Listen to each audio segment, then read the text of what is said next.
Argentina super താരം Lionel മെസ്സില് ഒക്ടോബറില് കേരളത്തിലെത്തുമെന്ന് മന്ത്രി.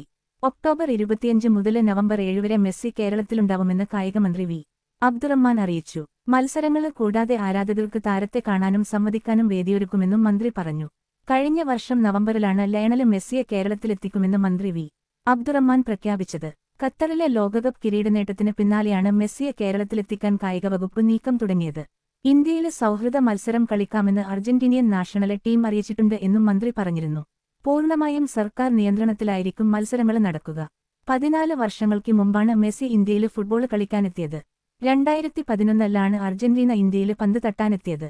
കൊൽക്കത്തയിലായിരുന്നു മത്സരം. എതിരാളികള് വെനസ്വേല. ബഗാന്റെയും ഈസ്റ്റ് ബംഗാളിന്റെയും തട്ടകത്തിലെ സബലിസ്റ്റുകളുടെ പന്താട്ടത്തിന്റെ വിസ്മയം കാണാൻ ആരാധകർ കാത്തിരുന്നു.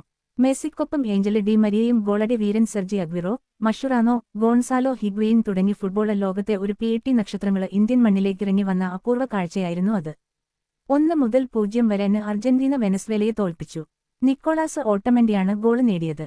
70,000-തോളം കാണികൾക്ക് ലാറ്റിനമേരിക്കൻ ഫുട്ബോളിന്റെ വിരുന്നേകിയാണ് അന്ന് അർജന്റീന മടങ്ങിയത്. അസാധ്യമെന്ന് പലരും എഴുതിത്തള്ളിയ ഈ സമ്മാനം കേരളത്തിലെ സ്പോർട്സ് പ്രേമികൾക്ക് നൽകാൻ കഴിഞ്ഞത് സംസ്ഥാന സർക്കാരിന്റെ നിരന്തരമായ ഇടപെടല് കൊണ്ട് മാത്രമാണ് എന്ന് മെസ്സി വരുന്നതുമായി ബന്ധപ്പെട്ട് കഴിഞ്ഞ നവംബറില് മുഖ്യമന്ത്രി പ്രതികരിച്ചിരുന്നു.